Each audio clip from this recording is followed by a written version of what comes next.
Now, results are still coming in, but the winners and losers in these local elections are already clear. In England, with many seats left to declare, Reform has made by far the greatest gains, winning over 1,000 council seats so far, while Labour has lost the same amount. The Conservatives, the official opposition party, have also suffered significant losses, while the Greens and Liberal Democrats have both made decent gains. When it comes to councils, Reform has taken control of several, including Suffolk and Sunderland. Many, though, have been left with no overall control. And this is the picture in Wales. Now, we can't make a direct comparison with the last Senedd vote in 2021 because the voting system has changed significantly. But what is clear is that Labour has been reduced to a small rump in the Welsh Parliament, while Reform is now in second place. Plaid Cymru is the largest party, but has fallen short of a majority. This is the new makeup of the Senedd tonight. And we'll have the latest results from Scotland in a moment.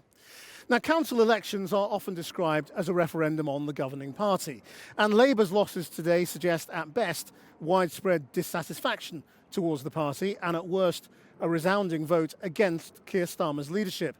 But despite these results, the Prime Minister has insisted he is not going anywhere. Our political editor, Gary Gibbon, reports. Reform leads the field and the others limp behind them. Nigel Farage's party didn't even exist when today's seats were last contested, but the party's made giant leaps in England, Wales and Scotland. With Green advances too, the kaleidoscope of Britain's politics hasn't just been shaken, it's been thrown to the floor, then stamped on. For the first time ever, Wales and Scotland will both be led by parties that want to break up the United Kingdom. Wales elected Plaid Cymru into first position and dispatched Labour, its leading political force since all had the vote, with humiliating contempt. Wales's First Minister was amongst the Labour casualties. Heads of government within the UK don't lose their seats in elections until now. The age of two-party dominance is dead. We need to recognise that multiple parties are now in contention across Wales. Plaid Cymru now stands ready to take the necessary steps to form the next government of Wales.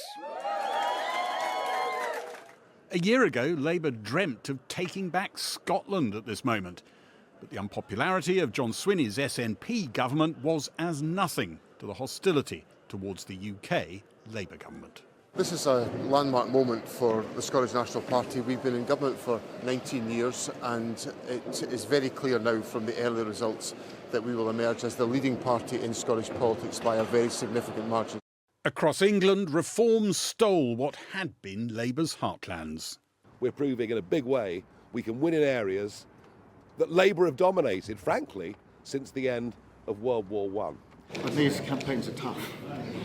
They're hard yards. Keir Starmer said he'd heard the voters' pained voices and acknowledged the government's unnecessary mistakes. The results are tough. They are very tough.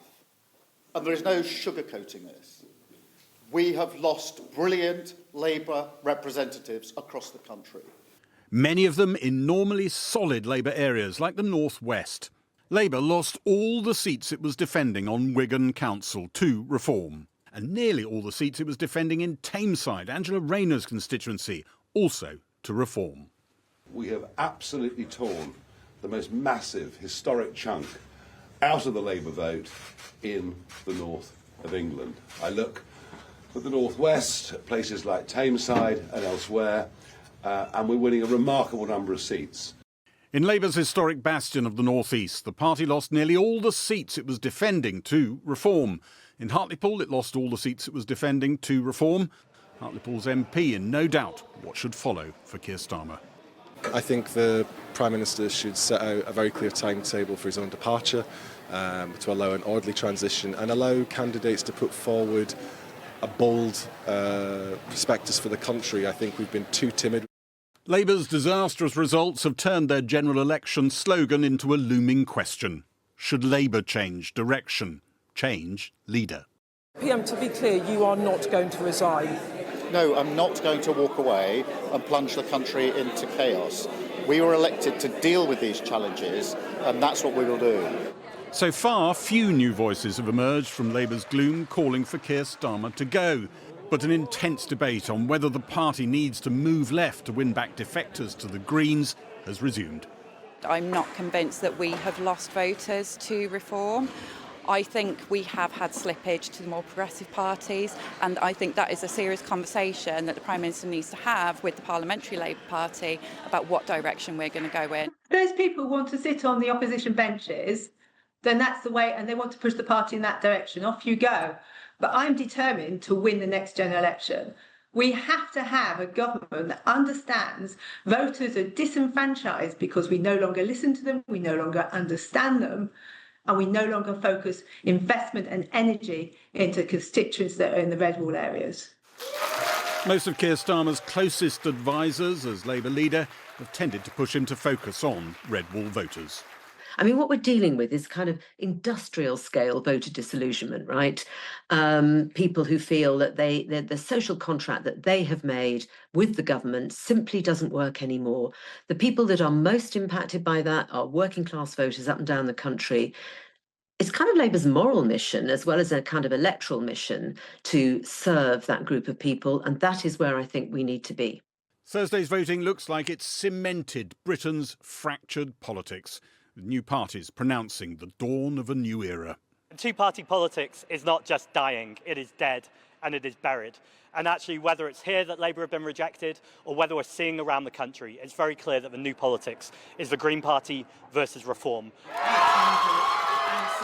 Zach Polanski's Greens won the mayoralty in the London borough of Hackney and hope to be celebrating many more advances into Labour's inner city terrain in the hours to come. I said that we were going to rebuild after our worst defeat ever, and we can see those signs of renewal everywhere that we are standing. The Tories trumpeted their good news, like winning back the London borough of Westminster, but overall they're still enduring net losses, including in Essex, Kenny Badenoch's political backyard. The sun is shining in Portsmouth! Ed Davey, as usual damp, Turn around to the cameras. celebrated the Lib Dems' gains, like Portsmouth Council, and said the Greens and Reform UK were both forms of extreme populism. The old parties are out, and we are the only party offering the change that Britain needs. Ignoring his own party's 19th century roots, Chocolate, thank you. everyone wanting to freshen up their political image as the voters flash their teeth and look for new political forces. And Gary is with me now. Well, the number 10 regime, the core defence team have been running hot this afternoon, spewing out messages of support for Keir Starmer endorsements. They've had a bit of practice, of course, with two alleged coup attempts against Keir Starmer in the recent past. They think they're getting quite good at this, I think. And all these endorsements are coming out, and I think they're sitting there probably giving themselves a bit of a slight sigh of relief, noticing that there haven't really been anything beyond the usual suspects in terms of Labour people calling for him to go now. What a few people have said, new voices on the block saying he should stand down before the general election. I think they'll live with that for now, count that a bit of a win. One of the other interesting things about the whole sort of potential Labour leadership psychodrama, which he wants to avoid, but which some people still desperately want to happen, is that when you look at the sort of seats where Andy Burnham, who commands perhaps the broadest support in the Labour Party to replace Keir Starmer, the sort of seats where he might be able to try and come into Parliament in order to take over the leadership, well, they're not looking very plausible on the basis of last night's drubbing for Labour in the North West, as you saw in that report. There's one other question about where Keir Starmer now takes strategy in the Labour Party, and that's going to be a heated debate that you can see hurtling towards you. And there's a contested piece of psephology in all these numbers. A lot of people are saying that there weren't direct transfers of vote from former Labour supporters to Reform. And it's quite key whether that happened or not. It's very disputed. But if that did happen, well, then maybe Keir Starmer should carry on with some of the policies he has been pursuing, like the Shabana Mahmood agenda in the Home Office. If not, other people are saying, well, he needs to move off in the green direction. I just want to take you to a couple of numbers that just jump out from these extraordinary results coming out from last night. In some of these seats in Wales, Labour MPs were elected in the general election with around 50% of the vote. Labour candidates are in the same seat are getting about 10% in some seats. Another one, Labour is losing around 57% of the councillors who are standing for re-election. They're going down to defeat. That's not viable. That's not normal. And one last one. Because of the multi-party system, we're seeing people getting elected on 20% to become a councillor. And related to that, Reform are having this terrific day in the sunshine on around national equivalent share, we think, around 26% of the vote. That's not an enormous amount of votes, and if you're a Labour figure trying to take some comfort, you might think somehow, somewhere along the track, that might be beatable. Thanks, Gary. Well, I'm joined now by Liz Kendall, the Secretary of State for Science, Innovation and Technology. Thank you for joining us. Pleasure. I mean, these are catastrophic results for you in many, many areas. You're part of this leadership. It is your strategy that has failed. Do you accept the responsibility? Yes. And what's going to change? We have to change. Let me just start by saying there's no beating around the bush here. They're truly dreadful results for the Labour Party. And I think of the hundreds of councillors and Welsh Assembly members and members of the Scottish Parliament who've given their lives to their communities, and it is heart-wrenching what's happened. And you accept it's your fault, not theirs? Absolutely. Right, so what are you going to change? Absolutely. I think that there are two big changes that we need to make in order to lead this country forward. Firstly, is we have got to stop the unnecessary mistakes. And secondly, we have got to set out what this party and this government is for and a more hopeful vision for the future for this country. I mean, on those two things, I mean, stopping mistakes, I mean, you didn't plan to make mistakes, you just made them. Maybe because you're not quite up to it.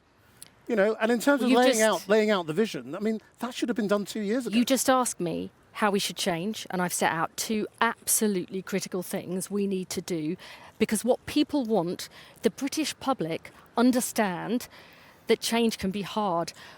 But they have felt over the last 20 years, from the financial crisis to COVID and Brexit and the cost of living crisis, they are paying the price. And they want to know that their lives and their children's lives will be better, that their kids will ever have a chance of getting a good job or a foot on the housing ladder. And where are the jobs of the future going to come from?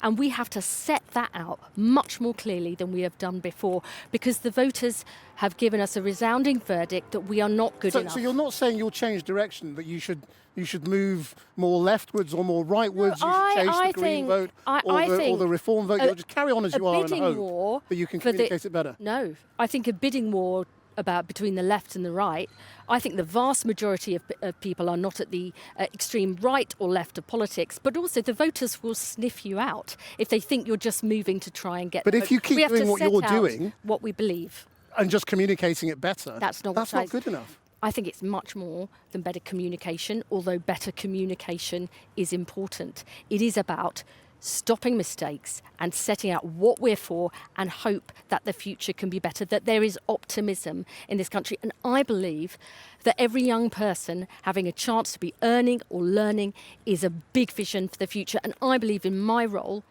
this country, outside of Silicon Valley, is the second best country for AI, and we can seize those jobs of the future. But at what That's point the vision we have to be setting forward. Are you going to look at, Reform fought this election on vote Reform, get rid of Keir Starmer. Reform are the winners of this election every piece of political research shows he is very, very personally unpopular. At what point are you just going to People have, I think, been given, from the Tories saying austerity or changing their leader would solve the problems, it didn't. From Brexit, it didn't solve problems, it made them worse. And Reform, they're easy answers. We have got to show people that there's realistic hope that the future can be better. But it was bad last year, it's worse this year. If it carries on like this next year, you're just going to carry on and say, no, we're not going to change the leader.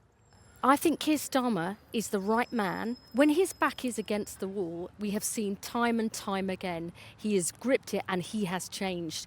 And I remember back in 2019, nobody ever thought the Labour Party had a chance in hell of winning the next election. And he focused on the country and what the people want. And that is what we've got to do now. But you know, you've got colleagues in the parliamentary party and even in the cabinet who just think the game's up. That this is denial. I don't believe... And that you need to have an orderly transition, so there's time for Andy Burnham to find a seat, come back, fight an election with whoever else is going to... The timetable is just a sort of process veneer for a leadership challenge and for internal infighting. And the public... Do you think Andy Burnham should be allowed back in if he finds a seat? I think Andy... Or blocked again? Look, when he's finished his term in Manchester, it'd be up to him what he does. That's what I think. That's 2 years away. And what, you know, he has got the same challenge in the Manchester City region, with swathes of seats going to Reform, the Green vote rising in Manchester as we have in the rest of the country. He's one of our star players in Manchester, and we have to, you know, the public will not forgive us if we do star exactly... player that you're keeping off the pitch. No, we want him on the pitch. Look at what he's doing in Greater Manchester. I think once he's finished his term, you know, the choice will be his. But if we start focusing on our own jobs and futures and not the country's jobs and future, I don't think the public will forgive us. And if we slip into what the Tories did, we won't be solving the actual challenge, which is how do we earn our living and pay our way in the world? How do we provide decent public services with an ageing population? How do we cope with a volatile world now? Well, maybe go away and work it out. But Liz Kendall, thank you very much indeed for joining us. We'll be back in a moment. But first, let's go to Jackie in Cardiff, where the reverberations of Labour's losses today are certainly being felt. Thanks, Christian. And yes, here in Wales, the election results have turned decades of history on its head. For the past century, Labour has won here and has controlled the Welsh Parliament since its creation 27 years ago. Now, the nationalist Plaid Cymru party is the largest in the Senedd, with Reform UK Wales pushing Labour into third place. The First Minister, Eleanor Morgan, is just one of many Labour members who lost their seat. Labour's wipeout here is a story echoed across the UK today. Later in the programme, we'll be speaking to our correspondents in Scotland, the northwest and northeast of England, and in London to look more closely at what's been happening there. But let's start here in Cardiff, and this report from our Wales correspondent, Andy Davis. A political revolution has just happened in Wales. And for the Welsh Independence Party, Plaid Cymru, it is the biggest moment in their 100-year history. This is a moment 100 years in the making, a moment in which we hold the promise and ambition of a nation in our hands. Once in the margins, so long in the shadow of Labour, now sweeping it aside, some in disbelief, others trying to contain their emotions. This is a truly historic day in Wales. Plaid's leader, Srina Purworth, watched as his party kept ahead of second-place Reform all day. Now he stands on the cusp of becoming the party's first ever First Minister. Today is about the future of our communities here and our nation as a whole. As the story of this election has emerged today, it has become clear that Wales demanded that change of leadership. 25,571. In Newport, Reform started well, edging Plaid's vote share in a key constituency for them. But in Merthyr, where Nigel Farage had campaigned relentlessly with messages around immigration and scrapping Labour's default 20 miles an hour policy, it was Plaid Cymru who won the wider constituency vote. So many close battles, but Reform are now confirmed as a formidable political force in Wales, and their leader Dan Thomas will enter the Welsh Parliament surrounded by colleagues. For decades, the Welsh valleys and cities such as Islwyn and Newport have been ignored, let down and forgotten by the old parties of Wales. Labour's historic demise in their heartland is a lesson for all politicians to never forget the people who elected you. For Labour, it is monumental. Welsh Labour has today suffered a catastrophic result. However loudly the loss had been trailed, few had predicted one of this scale. A pact between party and country, nurtured over 100 years, now ripped to pieces within a day. Labour will no longer lead the government here. Labour, remarkably, has lost Wales. It ends a century of Labour winning in Wales, and the party will need to take a really hard look at itself and understand the depth of the challenge that we face. Even in the strongest of old heartlands like Tredegar, birthplace of Labour titan Aneurin Nye Bevan, considered father of the NHS, Labour was wiped out. Reform hoovering up votes, as we discovered outside this polling station yesterday. Is this the first time you've switched from Labour? First time ever. Yes. And you've gone to Reform. Yeah. How difficult was it not to vote Labour if you've been doing that all your life? At this point, not very difficult at all. I think it's an absolute shambles the way things are going. And then there's the squeeze from Plaid. I voted Plaid. And why did you vote for Plaid? I just feel like I don't want Reform to be the party that's, voted in, and I feel like a bit of Welsh independence is always a good idea. My main factor was making sure, hopefully, that Reform doesn't get in. As for the Greens, they enter the Welsh Parliament for the very first time with 2 seats. Yet more change in this historic realignment of Welsh politics.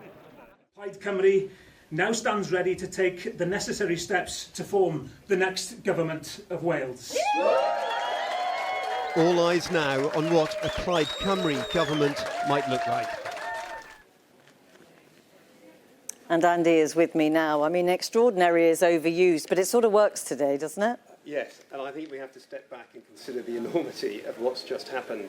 Labour's century of electoral dominance, unrivalled by any other party in the democratic world, has just gone. And in sort of ancient party strongholds like Blaenau Gwent, that was Nye Bevan, Michael Foot territory, not a single Labour Senedd member remains. It is extraordinary to witness. It's been a really good day for Reform. They are now the main opposition here in Wales. But for Plaid Cymru, it is huge. And that messaging of theirs that they are the agents of change and the party to stop Reform clearly cut through with so many voters on the left. A long time ago, they used to be dismissed as a Blaid Bach. That's the Welsh for the little party. Well, now they're coming into the Senedd with the most amount of seats, the largest vote share, and talking about being ready to govern. It feels momentous because it is. Andy, thanks very much. Well, now to talk about this historic result in Wales, I'm joined here in the Senedd by Delyth Jewell, the Deputy Leader of Plaid. Andy said it's historic. You won't disagree with that, will you? Oh, I think it is historic and a real moment in time, because people have voted clearly for change, but not just change for change's sake. This is a moment when we will actually have a government, I hope, that we will have in Wales that will be fighting Wales's corner. And that is something that we will be unashamed of doing, and it's something we're really excited about. I mean, polling suggests this was as much about stopping Reform as supporting Plaid. What do you say to that? It's interesting because I think there's a temptation, which I can understand, particularly maybe outside Wales, to look at this through the prism of Westminster parties and the influence that that will have had. Actually, there's a very distinct Welsh story which has been happening here. And I think, of course, stopping Reform did very well here, didn't they? And the majority of people in Wales wanted to stop that happening. So I accept that that was a part of the dynamic here. But as well as that, there was very much a positive vote in favour of Plaid Cymru and our message that this is not as good as things should get for Wales, and that actually we've got plans. This is the start of something big and exciting for Wales. You have to deliver quickly, don't you? The lessons from Labour's loveless landslide is that voters want delivery quickly now, don't they? They're impatient for change. They do, and I think what we can learn from UK Labour is that change was a slogan that was an empty word for them because it was not backed up by a vision. There was no guiding principle, which is why Keir Starmer now is he's lost all moorings because there was nothing guiding it. We will always be fighting for a better future for Wales and the citizens living every here. party said they'd be fighting for a better future for Wales. But we're the ones that people have listened to. It could all be short-lived, though, couldn't it? You know, Reform got 1% of the vote at the last Senedd elections. We see them today. They're now the second party in the Senedd. Very confident that next time they overturn your victory. Well, I can't see that happening. I think, again, the majority of people in Wales have shown clearly that that is not the future that they would want for Wales. But look, if we are lucky enough to form a government here in Wales, it will be incumbent on us to not just have the trust of the people of Wales, but to maintain that trust and to show that actually there's a better way for Wales in the future, led by Plaid Cymru. I mean, the result shows just how polarised Wales is now, doesn't it? And that makes governing difficult.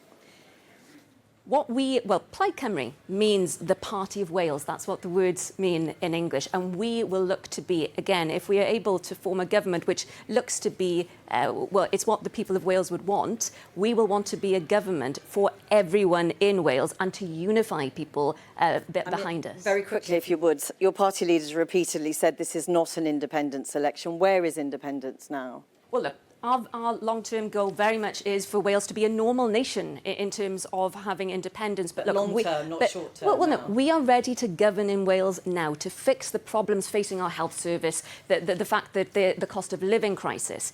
But look, in terms of where Wales's future will be, that will be for the people of Wales to decide.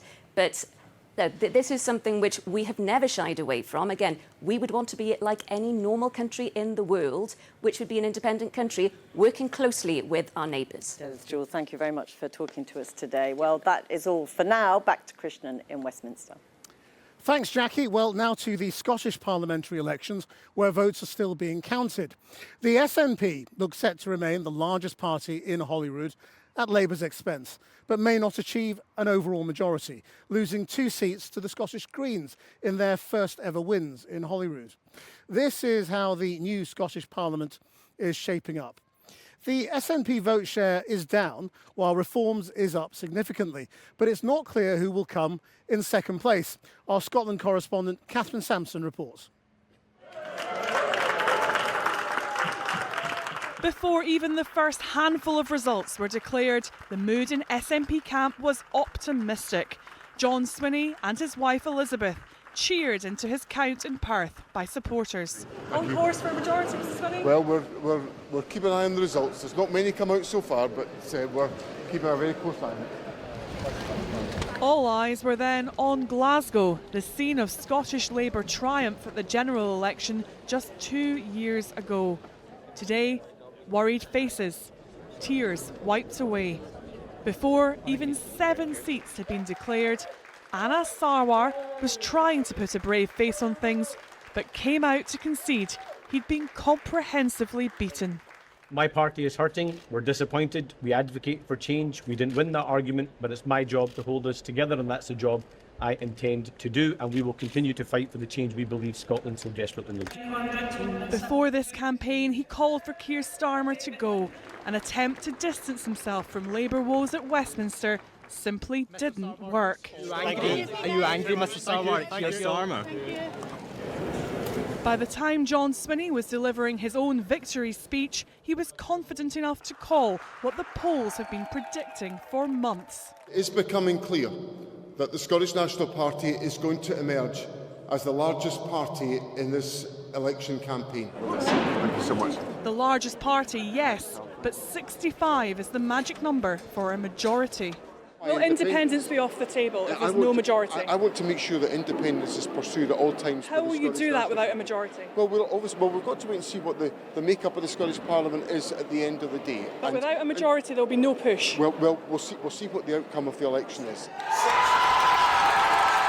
The Scottish Greens delivered one of the biggest shocks today by ousting the SNP's Angus Robertson, a loss he endured while standing next to a candidate dressed as a giant bird, as Lorna Slater claimed her party's first ever constituency seat.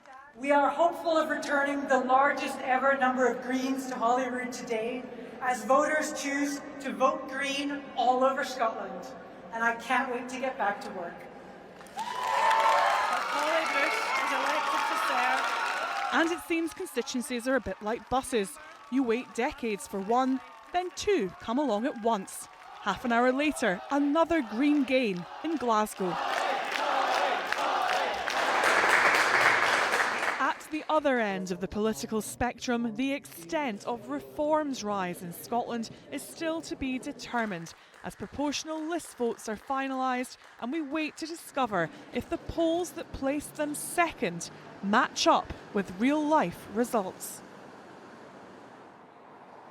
This is still a moving picture here tonight, certainly in terms of the influence of Reform. And of course, you know why that matters, because when we get those results in from the regional list votes that are being counted, we'll be able to see to what extent the arrival of these newcomers has fragmented the pro-UK or anti-independence vote, something that would help the SNP. Nevertheless, this is an achievement for John Swinney. He described it as a precious win, a third decade in power for his party.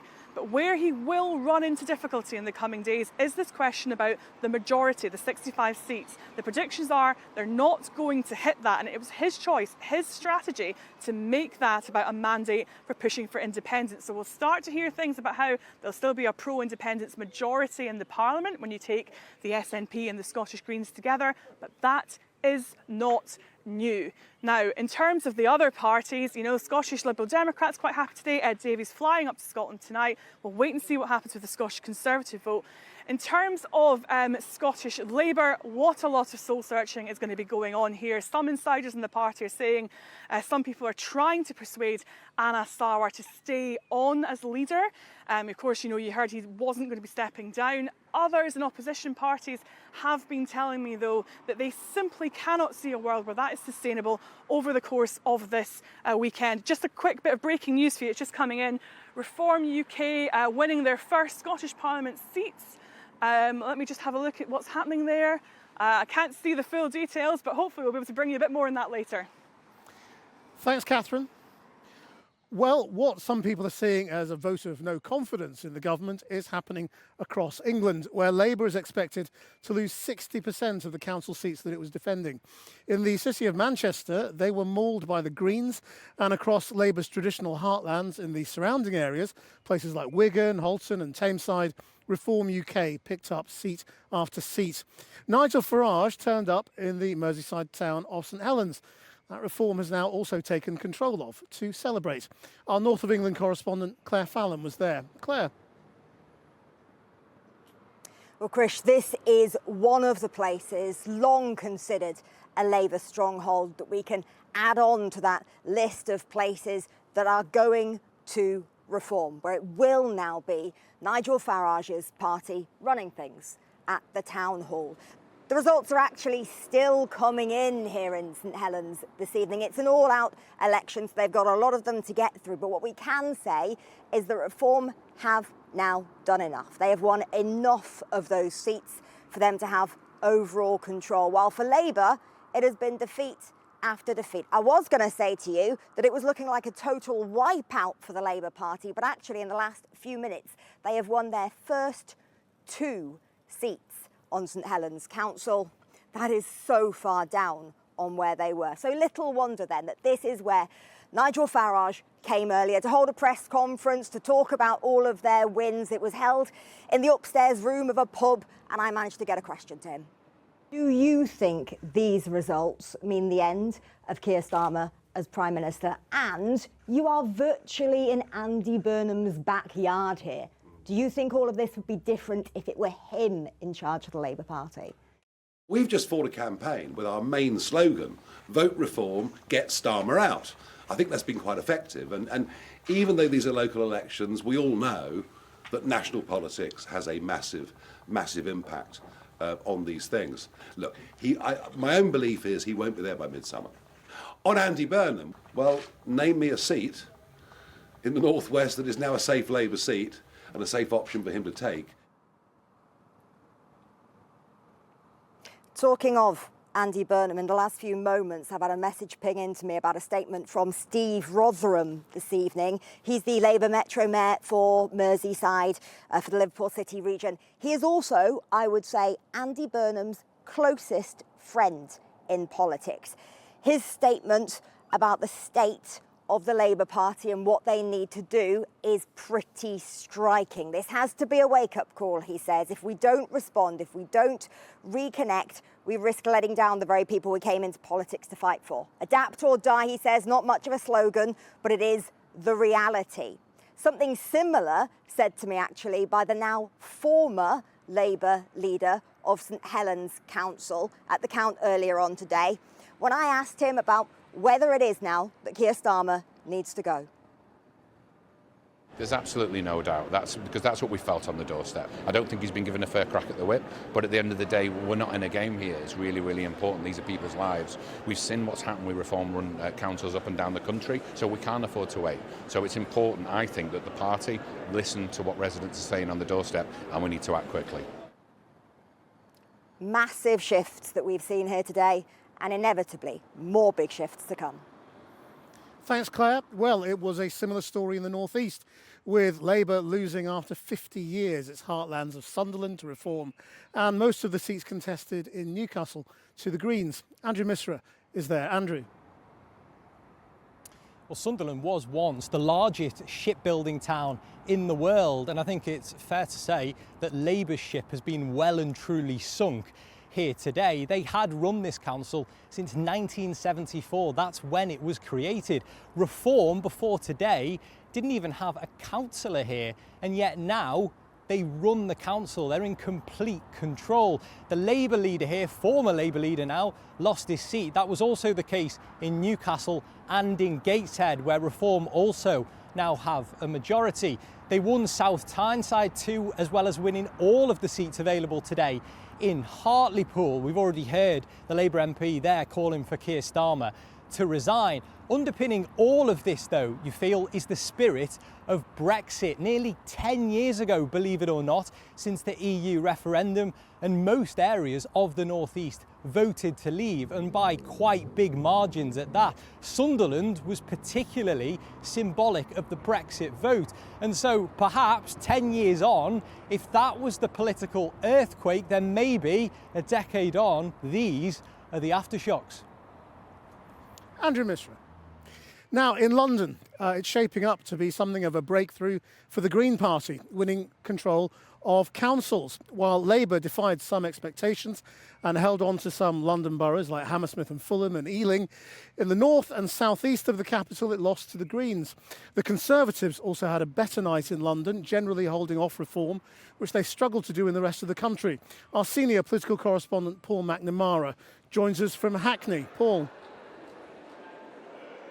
Yeah, we haven't got a full set of results yet here, but Greens are on the precipice of being in control. So it won't surprise you to hear by now that Labour are facing a bit of a drubbing in the capital too. 21 of 32 London boroughs were Labour held before today. Now, we haven't got a full set of results, but even the Conservatives robbed a council away from Labour. Westminster City Council. Reform never had a hold in London before. Now they hold a council. But the party that really seems on the rise here is the Greens. At lunchtime, they took their first London mayoralty here in Hackney. Up the road in Waltham Forest. Before today, they never had a seat. Now they've got 32 seats and overall control of the council. Now look, London is significant for two reasons. Firstly, about a third of all council seats up for grabs today are in London. So whatever happens here echoes large in that national picture. Second of all, there are 75 MPs in London, 59 of which are Labour. That is 59 MPs that got given a punch on the nose by the electorate today. 59 angry MPs that will now be moaning on WhatsApp and in parliamentary tea rooms, moaning and talking about possibilities other than Keir Starmer. I caught up with the Green Party leader Zach Polanski earlier on when he was here doing a bit of a victory lap, to be honest with you. He's called for Keir Starmer to go. He's also making it absolutely clear his ambitions, the ambitions of his party, stretch way beyond this capital city. This is a historic victory. This is the first time the Green Party have ever won a directly elected mayor. And two-party politics is not just dying, it is dead and it is buried. And actually, whether it's here that Labour have been rejected or whether we're seeing around the country, it's very clear that the new politics is the Green Party versus Reform. I said that the Green Party were going to replace Labour. That's exactly what we did in Gorton and Denton. It's what we've done in Hackney, and we're seeing that right across the country. In fact, in almost all of our seats, right across the country, whether they're target or non-target, the Green Party vote share is rising. And what I see all across the country are people saying they're feeling hopeful for politics for the first time. Some people, yes, were disillusioned with Labour and are now voting for the Green Party, but lots of people are voting for the Green Party for the very first time who didn't vote before, and that's really exciting. We are expecting a result here in Hackney imminently. We are expecting a result that yet again probably isn't going to go Keir Starmer's way. Now, if you asked an historian where the genesis of the NHS was, they might point to the Tredegar Medical Aid Society. The local MP, Aneurin Bevan, used it as a blueprint when he was Minister for Health in 1945.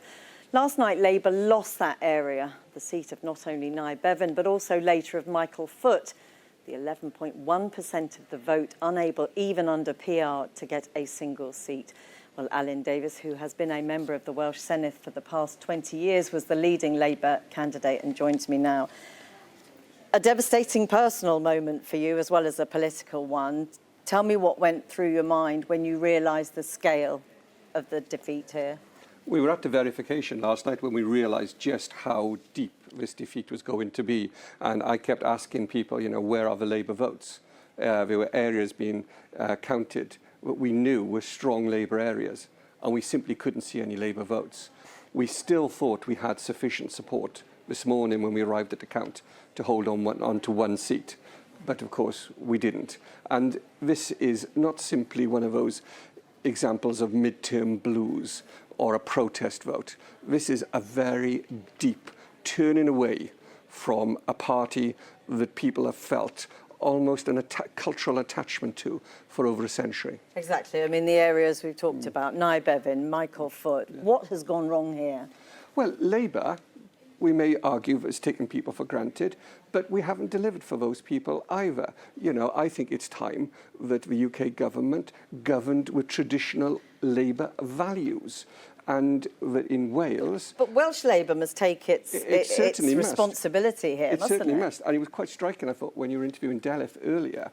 She could have been Carwyn Jones a decade ago, talking about standing up for Wales, talking about standing up for not just the values, but the interests of Wales. And we seem to have walked away from that, and we've taken all those things for granted. So I think there's going to have to be a very serious consideration of how this has happened, how we've allowed this to happen, but we also need to recognise that this is a historical moment, but it's important not to become a terminal moment. Well, just to be clear on who is to blame, your Deputy First Minister said today we cannot blame the voters. No. Who, in your view, is to blame? I've been very, very clear. This is a defeat that was manufactured in Downing Street. And what I want to see now is a process being put in place to enable us to move forward from where we've been under the leadership of Keir Starmer. I think Keir Starmer has to leave office, and I think we need a process to replace him. And do you think he should leave now? I think we need a process to replace him. We need an orderly transition of power.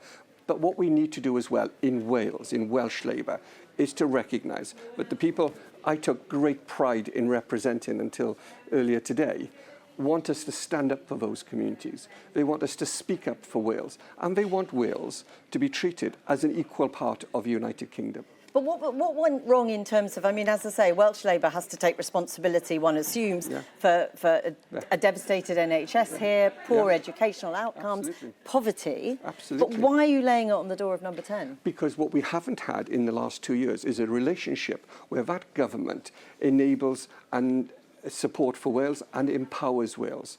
It's not right that we don't have the same resources per head, for example, as you'd have in Northern Ireland or Scotland or England. It's not fair that Wales doesn't have the same rights and responsibilities that other parts of the British Isles. So what we want to see, and what I think is really important for people to trust us again, is that we take these matters seriously. We stand up for Wales, and then we have governments here and in Westminster that govern according to the timeless, if you like, principles of democratic socialism. I mean, briefly, how would you describe Keir Starmer's relationship with Welsh Labour? I think he's got a bit of a blind spot.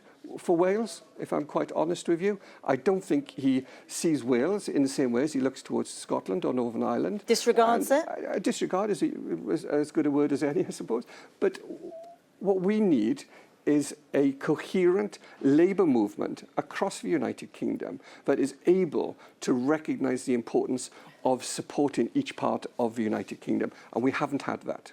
And very, very briefly, I mean, what does it mean to you to lose your connection with the people of Wales, who in many ways built Labour?